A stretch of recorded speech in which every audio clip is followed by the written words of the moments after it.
Adelante, Pepe, cuando tú quieras. Ya. Buenas tardes a todos los amigos que acompañan Diálogos al Café. Marcos Escudero. Como algunos de ustedes ya saben, Marco Escudero ha sido un personaje cochabambino no muy bien identificado en la historia de nuestro país. Ha sido uno de los fundadores de la República en 1825 y fue asambleísta en representación de Cochabamba. Y es un personaje que creo que vale la pena recuperar su legado. Es por ello que hemos asumido su nombre en Diálogos al Café. Darles la bienvenida a nuestros estimados panelistas y a todos los participantes. El día de hoy lo tenemos a don Rolando Morales, doctor en econometría, estadística en la Universidad de Ginebra, docente universitario, consultor en diferentes organismos internacionales, director del CIES Econométrica. Sus últimos libros son El desarrollo visto desde el sur en 2017, editado por Plural, y El atraso de Bolivia, que será distribuido en las próximas semanas también por editora Plural. Espero que puedan ayudarnos a comprender mejor las dimensiones, la naturaleza de los problemas económicos que enfrenta el país.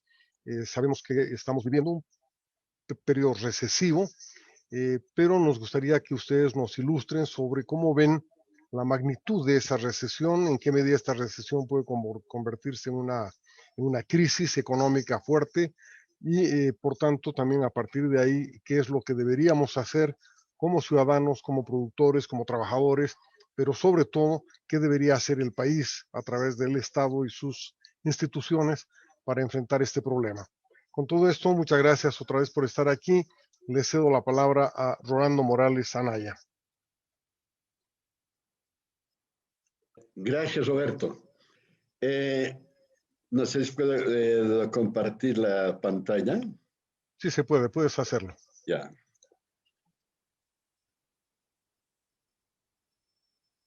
Bueno, siguiendo las instrucciones y el pedido de Roberto, voy a hacer una pequeña exposición de 15 minutos con estos dos temas que nos ha propuesto Roberto. Uno, la crisis actual y expectativas. Aquí voy a hablar de las políticas que hay que aplicar y poniendo énfasis en lo que es la importancia del entramado empresarial y el contexto externo. Son cosas que, sobre todo la primera, el entramado empresarial, no se habla mucho, ni siquiera entre economistas, ¿no? Y el segundo punto, que lo voy a tratar rápidamente, son las raíces estructurales de la crisis.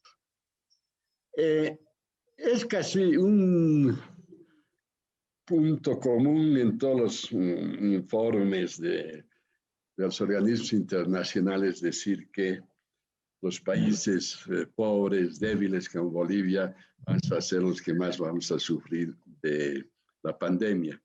Yo no comparto ese punto de vista y les voy a explicar por qué no comparto ese punto de vista, ¿ya? Bueno, para comenzar, obviamente que si sigue la pandemia, la economía va a tener un pésimo resultado, ¿no? Va a estar igual que el año pasado, quizás peor todavía, ¿no? Porque se pueden acumular los desastres. Pero este año tenemos una excelente noticia, ¿no es cierto? Que es el tema de las vacunas. Obviamente que sabemos bien que esto va a durar varios meses, ¿no? Quizás hasta fines de año o el primer semestre del año que viene. Pero es lógico esperar que la epidemia vaya disminuyendo. Sería verdaderamente sorprendente que no disminuya después de las vacunas, ¿no? Y que la economía también simultáneamente se vaya recuperando poco a poco. Yo soy relativamente optimista de una recuperación.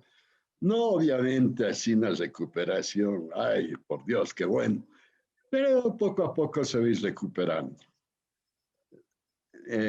No sé qué ha pasado con la presentación, ya, listo.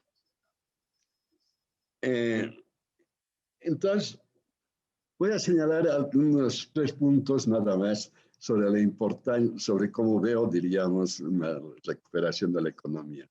Por un lado, tiene que haber una política económica adecuada, sin lugar a dudas, ¿no es cierto? Pero quisiera poner énfasis en aspectos estructurales como los siguientes. Uno, la distribución del tamaño de las unidades económicas. Esto es importante, ¿no? Porque en países que tienen grandes empresas y si esta empresa está en quiebra, puede arrastrar a la quiebra de toda su economía. Mientras que en países como el nuestro, que tiene pequeñas unidades productivas, que algunas de estas se encuentren en dificultades, no va a significar de ninguna manera la quiebra de la economía total. Por otro lado, también, y hablando del entramado, es muy importante el tema de la intensidad de las relaciones entre empresas, ¿no? Porque cuando hay muchas relaciones, cuando una de las empresas entra en quiebra, puede arrastrar a todas las empresas con las cuales tiene relación. En general no es el caso de Bolivia, ¿no es cierto? Y el otro tema es la intensidad de la inserción internacional, sobre el cual también vamos a discutir posteriormente. La política económica adecuada. Entonces, lo que están haciendo todos los países del mundo, y es lo único también que nos corresponde hacer, ¿ya? Son políticas destinadas a sostener la demanda a través de subsidios a las familias y apoyar a las empresas ayudándolas a trasladar al futuro sus pérdidas actuales. Es importante esto de ayudándoles a trasladar al futuro sus pérdidas actuales. Es decir, la idea es que obviamente las empresas han tenido un choque muy fuerte y lo que hay que hacer es que sus pérdidas puedan diluirse en el tiempo, ¿no es cierto? Y esto se hace a través del crédito a los bancos, simple y llanamente, o también podría ser por compras de bonos o acciones, lo que hacen los países grandes, ¿no? Por ejemplo, Estados Unidos compra bonos de sus empresas y así les está permitiendo reflotarse, ¿no es cierto? Les está inyectando muchísima liquidez, sobre lo cual vamos a hablar también. Ahora, en la medida en que los aparatos productivos están intactos, ¿no es cierto? No ha habido una guerra, no ha habido un terremoto, nada de esto, ¿no? Una vez que las empresas puedan resolver sus problemas de las pérdidas actuales, de su endeudamiento, pueden reaccionar y hacer frente a sus deudas. Salvo, obviamente, algunas empresas que ya antes de la pandemia tenían problemas. Y esas posiblemente tendrían que cerrarse, ¿no es cierto? Ahora, cuando estamos hablando de créditos, de compra de bonos, etcétera, obviamente eso significa un financiamiento, ¿no es cierto? Es decir, que el Estado, el gobierno, tenga la posibilidad de financiar los apoyos, los subsidios a las familias, los créditos a las empresas, etcétera, ayudarles a financiar. Y eso es un tema un tanto delicado, muy delicado, ¿no es cierto? Porque el déficit fiscal se va a mantener elevado, ¿no? Según las últimas proyecciones, para el caso de Bolivia, este año llegaría más o menos al 10% del PIB, que es un nivel peligroso. Pero vale la pena señalar que el mundo entero está frente a este tema, ¿no? El caso de los Estados Unidos es impresionante. Entonces, llegará algún momento, digamos, en que tengamos que sentarnos entre todos los países para decidir que el tema de las deudas, el tema de los déficits, etc. Eso tendría que llegar a algún momento, pero vamos a hablar más sobre eso, ¿ya? Importancia del entramado empresarial. La estructura del entramado empresarial es importante para apreciar los efectos de la crisis y el posible ritmo de recuperación. Sorprendentemente, algo que es una debilidad para Bolivia es tener un montón de pequeñas empresas con muy pocos relacionamientos intersectorial. Resulta para este momento algo muy bueno para Bolivia. Las grandes empresas, estamos hablando, por ejemplo, de fábricas de autos, de la Ford, de la Volkswagen, etcétera, tiene márgenes unitarios de utilidad pequeños por unidad producida. Lo que ganan por cada auto que producen es relativamente bajo, ¿ya? Y obviamente donde hacen su fortuna es vendiendo miles de unidades de autos, ¿no? Pero con la crisis pueden estar, y los hechos están en una situación que están vendiendo menos. y que están con fuertes pérdidas, ¿no es cierto? La mayor parte de las grandes empresas del mundo. Entonces, estas empresas despiden a sus trabajadores y obviamente disminuyen el ritmo de producción. Pero pasada la crisis, o suponiendo que las vacunas, pasada la crisis sanitaria sobre todo, van a tratar de recontratar trabajadores. Pero eso es bastante más complicado para las grandes empresas, ¿no es cierto? Es diferente que si tuviéramos pequeñas empresas, nada más. Entonces, en contraste, las empresas pequeñas o muy pequeñas como las que abundan en América Latina tienen mucha flexibilidad, ya sea para abrir y cerrar, ya sea para cambiar de rubro de actividad. Es lo que hemos visto el año pasado, ¿no? De forma absolutamente sorprendente es esa flexibilidad que han mostrado las pequeñas empresas. Las empresas grandes como las que existen en los países desarrollados tienen muchas relaciones mutuas, por lo que las dificultades de una de ellas puede provocar problemas a las demás, incluso a la economía en su conjunto. En contraste, las dificultades de empresas pequeñas sin mucha interacción no son susceptibles de generar daños mayores. Pero siempre es posible temer el contagio de la crisis entre países cuyas economías están estrechamente relacionadas. Nuestro nivel de inserción internacional es relativamente pequeño, ¿no? Pero tenemos grandes relaciones comerciales con Brasil y la Argentina y también con el Perú. Si al Brasil le va mal o a la Argentina le sigue yendo mal, eso puede tener efectos negativos. Entonces, posiblemente, las economías grandes de América Latina, como son las de México, Brasil, Argentina y Colombia, podrían tener un ritmo más lento de recuperación que las pequeñas economías de Centroamérica, el Caribe, Bolivia y Paraguay. Y de hecho, bueno, CEPAL, el FMI, que siempre se equivoca, pero de hecho dicen que Bolivia va a tener una buena tasa de crecimiento, relativamente buena para este año, de más del 5%, ¿no es cierto? Mientras que para las economías grandes sus proyecciones son bastante más pesimistas. Muchas de las economías de América Latina tienen una estructura dual, conformada por empresas formales, grandes y bien establecidas, y una gran cantidad de unidades económicas informales. Estas últimas en particular, las agrícolas, amortiguarán los efectos de la crisis, como lo hicieron el año pasado, ¿no? O sea, el año pasado no hemos sufrido demasiado debido verdaderamente al dinamismo, flexibilidad, todo lo que quiera, del sector agrícola informal, quien se ha encargado no solamente de producir nuestros alimentos, sino de distribuirlos, incluso de llevarlos a la puerta de nuestras casas, ¿no es cierto? Verdaderamente es un sector al cual hay que agradecerle y posiblemente también va a tener un papel muy importante este año. Ahora, obviamente, siempre estamos hablando de economías de guerra, diríamos, ¿no? Todo esto no nos va a hacer despegar con gran velocidad, pero nos va a permitir, diríamos, hacer frente más o menos a la crisis. Bueno.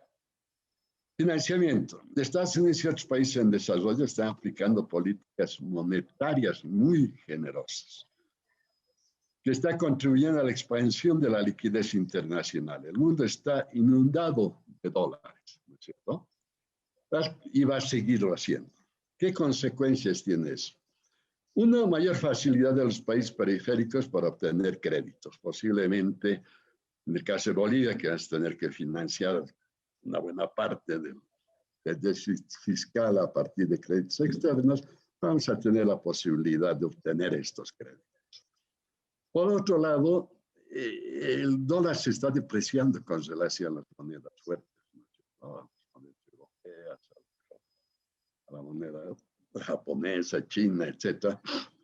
Y eso implica un juego en realidad contable que hace que aumenten los precios de las materias primas.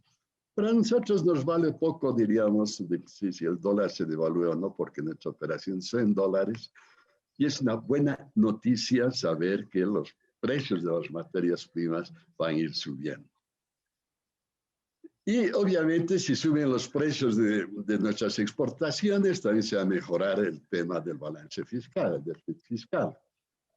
Ahora, este tema que es un tanto delicado es que el precio del dólar está disminuyendo frente al precio de otras monedas, ¿no? Entonces hay que tener mucho cuidado, diríamos, en saber cómo nos vamos a endeudar con el exterior. Todas estas son o pueden ser buenas noticias, pero obviamente se requiere manejar muy cuidadosamente todos estos escenarios, ¿no? El tema del déficit fiscal, el tema del endeudamiento, etcétera, es extremadamente delicado. Bueno, teniendo en cuenta que hay restricción del tiempo, voy a terminar hablando de raíces estructurales de la crisis. Visión de corto plazo.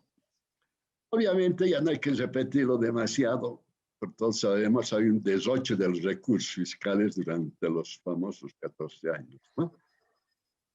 Pero de lo que no se habla verdaderamente, y verdaderamente tenemos que insistir, es que el sector privado ha mostrado muchísima inercia. El sector privado ha tenido ahorros importantísimos de alrededor del 15%, creo que hasta más, del Producto Interno Bruto, y sus inversiones han sido muy modestas, ¿no? Del orden del 5, 7, 8% del Producto Interno Bruto.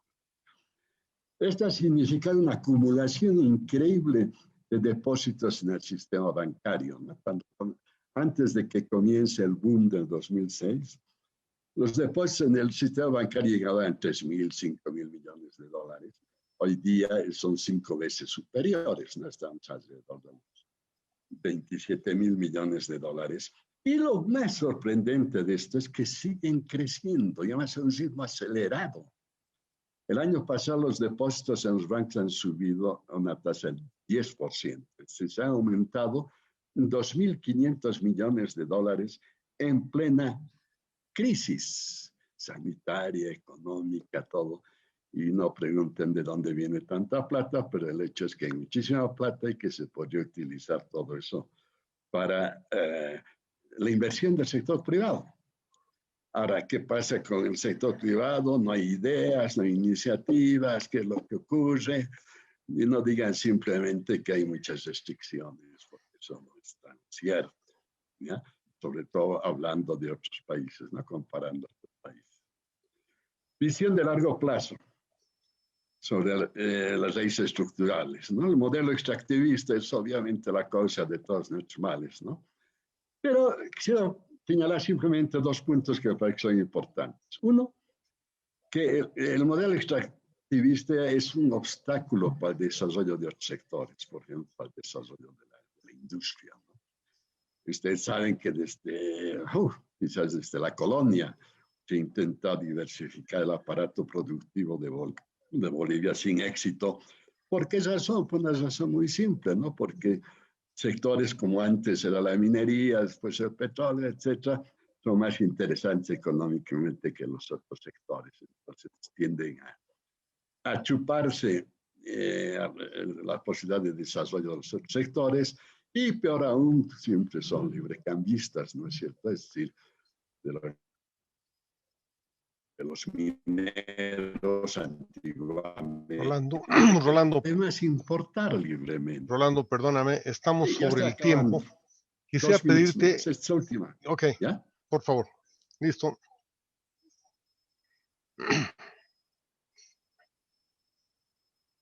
Ya. El otro tema del modelo extractivista son las fluctuaciones aleatorias, inevitables, es decir, que provocan crisis recurrentes, ¿no?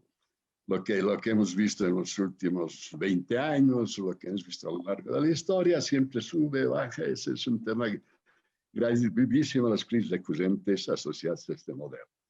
Bueno, otros temas estructurales, el uso ineficiente de recursos naturales y de recursos humanos, también quisiera poner énfasis en eso. La corrupción y errores de política económica recurrente. Bueno, me cortó. Bueno, está bien, Roberto, terminé en realidad.